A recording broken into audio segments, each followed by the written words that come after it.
You don't have to be working towards a life-changing milestone currently. It's okay to just kind of sit, realize where you're at, and be happy with it. Hello, welcome to the Post Pod. My name is Kate, and I am your host. This is my first YouTube video, but I've been doing Post Pod for a year now. Post Pod is literally just a podcast where I reflect on things I've gone through, the end of eras, things like that.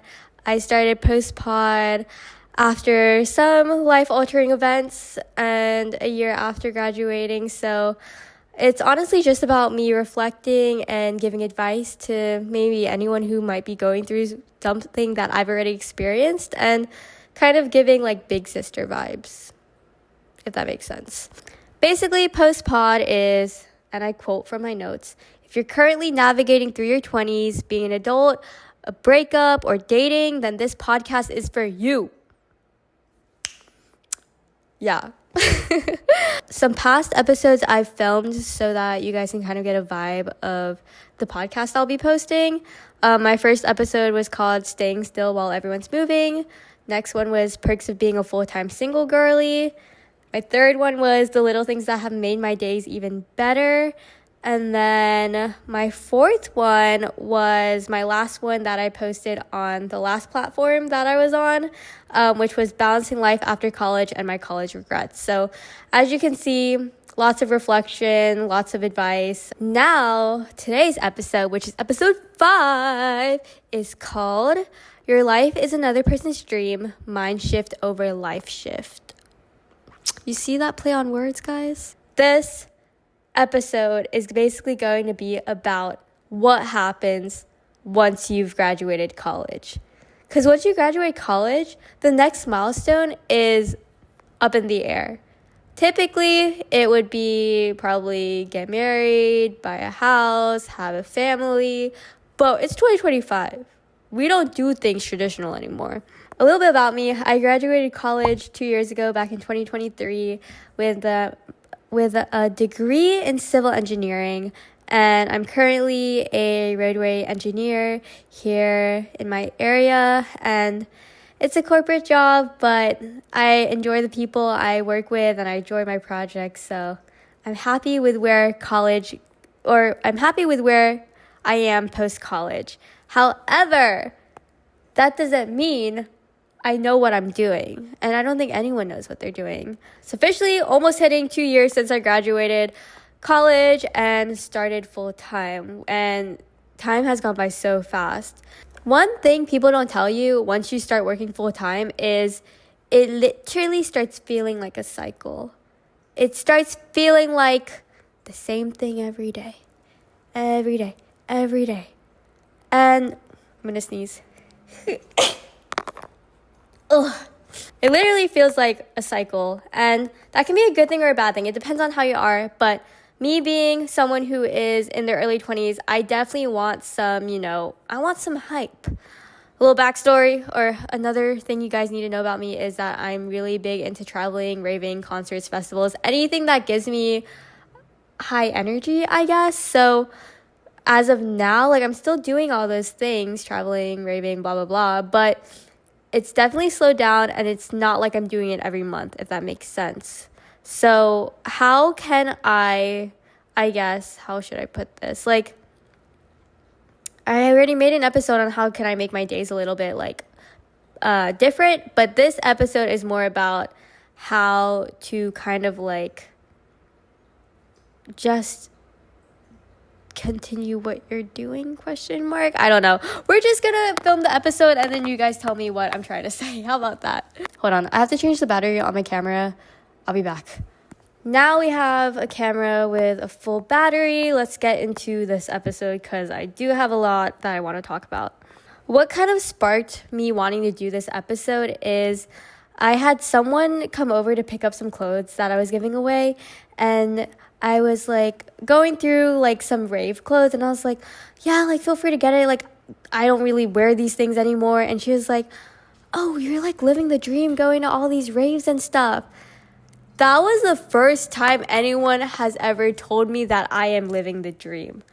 And I took that to heart. I was like, whoa, wait, I am kind of living the dream.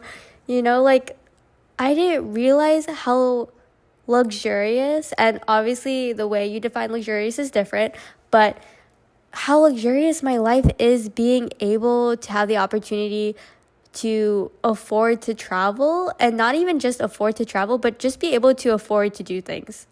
And like, yeah, that's something like you think of when you get a job, but like when you sit down and realize like, dang, like I was able to buy groceries and get whatever I want and I didn't have to second guess it. Like, it makes you realize like, whoa. A couple of weeks after that, I went to a college event to an organization that I used to be very active in. And then someone came up to me and was like, oh, I want to be just like you and have a job lined up after I graduate. Why? You want to be just like me?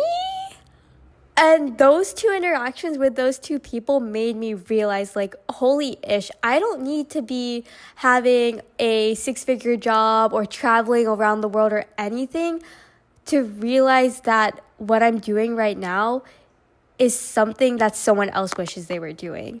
I'm doing what I wanted 4 years ago when I started college. And I don't know if like people are gonna get it. Like, this may just be a me thing, but it's really hard for me to sit still. Like, I am the type who always wants to travel, to explore, to, for example, go to concerts, raves, and things like that. Like, it makes me feel so good to go to these things because I'm reminded of, it just feels good. And I've been lacking that recently, going to these events, going to traveling, going out, because I've been kind of studying and laying low and saving money. And I am going crazy. This will be another episode, but let me tell you, April has been really rough for me. And I just need to tell you guys, I bought a Cycle Bar and Pure Bar membership, and that's all you need to know. And this will be another episode. I literally tomorrow morning, Saturday morning, I have Pure Bar at 7:30 a.m. and then Cycle at 9:30 a.m. Each class is 1 hour. Oh, what the fuck? Anyways, that's a separate episode. We'll make a separate episode about me crashing out and what I'm going through. How can I explain this? I hope you guys are understanding what I'm trying to say, because I don't know how to put it into words, but maybe I am putting it into the right words. I don't know. I can't believe someone told me that, like saying that they wish that they want to be just like me, or that I'm living a dream. I guess what I'm trying to say is, once you graduate college, it's so weird because not everyone is working towards the same thing anymore. When you're in college, everyone is working towards their degree. When you're in high school, everyone's working on graduating. When you're in elementary school, you're working towards getting through the next year or going into the next school year. It's like, once you graduate college, it's like people will go back to school, people will go into the military, people will start families, etc., etc. So there's no definite next milestone to reach once you graduate college. And that's where I'm saying mind shift over life shift. I'm trying to tie what I said to like what I'm trying to do. Basically saying, I've said this so many times, basically. Count how many times I said basically. You don't have to be working on a life-shifting event all the time. And if you think about it, that's what you've been working on for me, the past 22 years, if you went to college or if you're going to college. So I just kind of need to live, you know? Kind of just appreciate where I've gotten myself to be and just be present. Hopefully you guys understand that. I'm so bad at trying to express what I'm trying to say. Post-grad is weird, guys. I'm going to tell you this. Post-grad is weird. A lot of people think once you graduate college, you're going to have it together. I think I had it more together when I was in college compared to now. Let me tell you that. I do not know what I'm doing other than living. And that's okay. Once you graduate and start a full-time job, as I mentioned earlier, it does start to feel like a cycle, especially if you have a typical 9 to 5, Monday to Friday corporate job. It's really difficult. Not really difficult, but at the beginning, it's really difficult to find time to, number one, take time for yourself and take time to do what you want to do socially and outside of work. And number two, it's also very difficult to transition from having all your days off or a very flexible schedule to now only being able to do anything outside of your work schedule. The first week I worked full-time, 40 hours, I was like, how am I going to do this for the rest of my life?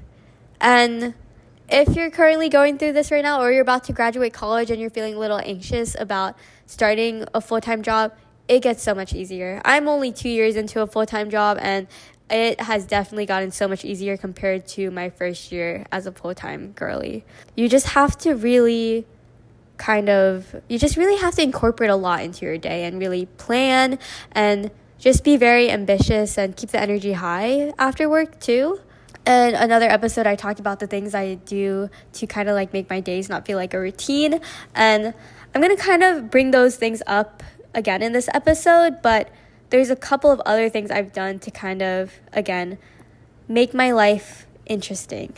These are things that I started incorporating into kind of like my daily routine and my habits just to make, again, my weeks more interesting now that I'm not really working towards another life-changing milestone, if that makes sense. This is in no particular order, but first on my list, I have to have a completed list rather than a to-do list. In college, I literally would have my whole day mapped out, from when I would wake up, when I would eat breakfast, to when I would do my homework, to when I would go to sleep. Literally mapped up, and then when I would complete everything, I would check it off. And it was overwhelming in the morning making that to-do list and seeing how much I had to get done that day. Now that I have literally less than 5 hours to myself in the day, now that I work, oh my gosh, I sound so freaking pessimistic. Please, it's not that bad. However, I will humble you guys and make you realize that having a full-time job really does humble you on spending your time and how you spend your time.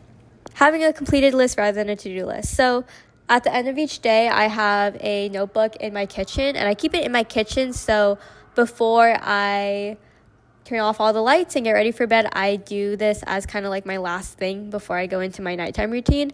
I'll list out everything I did that day to kind of make me realize that I, yes, indeed did have a productive day and I did get shit done. And it'll be anything from eating breakfast, lunch, and dinner. I'll literally list out what meals I had that day. It's just whatever. It doesn't have to be, I cleaned my bathroom, I cooked. It doesn't have to be necessarily chore-like things I did, but rather things I did to help make my day feel good. The to-do list is kind of like a reflection of my day. And it's just a reminder that it wasn't just a normal day and I actually got stuff done. So that's one thing I have, my completed list notebook. And then another notebook I started is a tongue twister. I also started a social/solo journal, which this is literally just a tracker for me to realize how social I was throughout the week and how many solo activities I did throughout the week. I'll list the day, what I did, how many hours it was, the level of social. Was it me time, or was it with a group of people, or was it with a big group of people?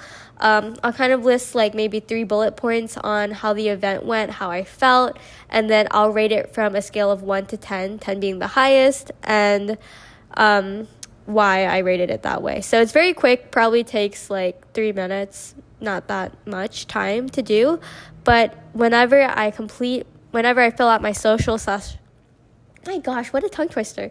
Whenever I fill out my social/solo journal, it makes me realize, okay, I've been a little bit too much social. My social battery is probably about to die for this week.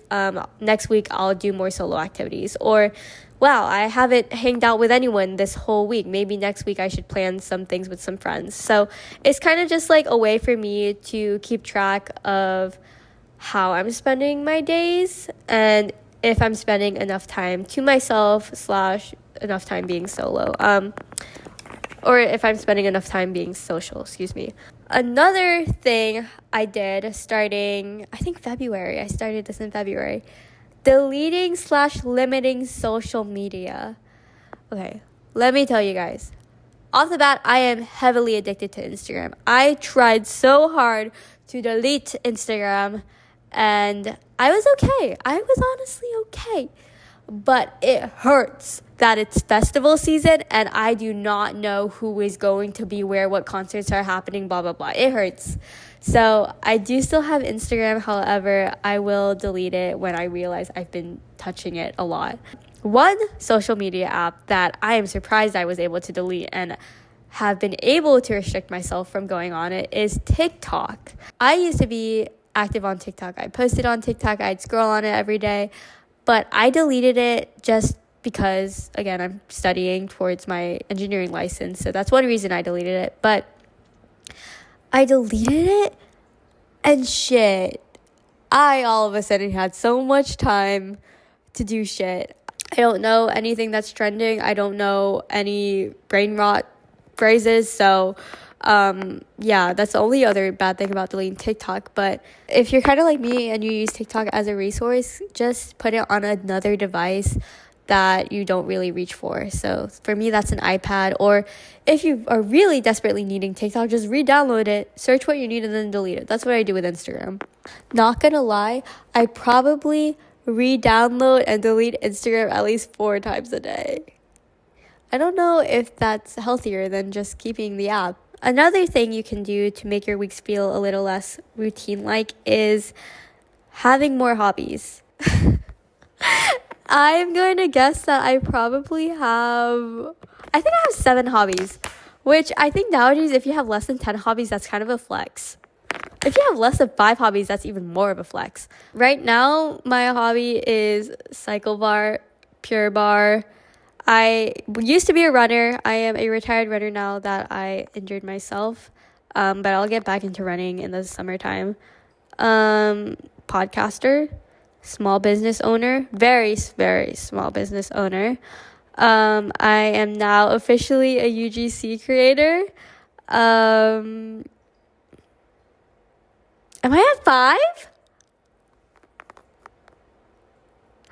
I'm at 5. Hey. Oh shit, I forgot. I'm a fucking raver. But I haven't been to a rave in like 3 months, so I wouldn't consider myself a current raver. I say as I'm going to 2 raves next month. But hobbies have definitely, especially scheduled hobbies like bar and cycling, they have definitely made my days so exciting. I'm trying to get to the point where for cycle bar and pure bar, where I can go before work. I have friends that go and take the 5:30 class, and I want to be like them. The last thing on my list of things to make your weeks less like a routine is going on mini trips and events every now and then. What I mean by mini trips, it doesn't necessarily mean it has to be to another city or like a couple hours away from where you live, but it can literally just be like a day trip to the farmer's market, and the farmer's market is 20 minutes from your house. A day trip is a day trip. It doesn't have to be far away. It just means you're out and about, right? Gaslighting you guys into thinking a day trip does not mean you have to go into another city. I live in a city that has so many local events going on almost every weekend, and they have a lot of weekly events that happen to where there's honestly always something to do. And it's not like big cities where it's overwhelming and you want to stack up your weekend and do so much, but it's a lot of low-key, very small energy vibe kind of things. Last weekend, I did a little solo date and did a historic homes tour, and I loved it. I got in 15,000 steps that day, and I was walking into people's homes and they were telling me all about the renovations they made, the history of the homes, and I was like, whoa, this is a different kind of event that I would have never gone to, and I'm glad I got to experience it solo. Since I'm studying for my PE exam, I haven't really traveled or gone on to festivals or anything like that recently, just because I definitely need a lock-in. But I do have a road trip coming up next week that I'm excited to meet up with some friends that I haven't seen in a while. And it's nice to just kind of put yourself in an environment that is different than the environment that you live in every day.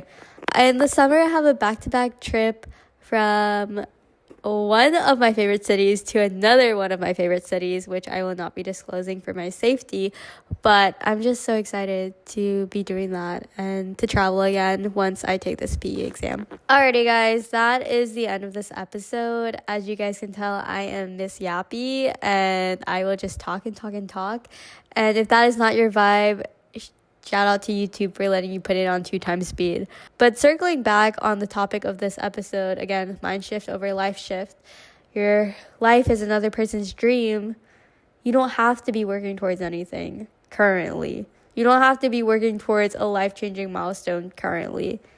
It's okay to just kind of sit, realize where you're at, and be happy with it. Obviously, life moves fast and you'll slowly adjust and realize your next life-changing milestone you'll want to reach, and then you'll go on from there. But this is the end of Post-Pod episode 5. I'm excited to be on YouTube. I'm not really trying to be super public with my podcast yet. It's more like just an outlet for me and for my close friends, but yeah, we'll see. This was Post-Pod episode 5, and I'll see you at the next episode.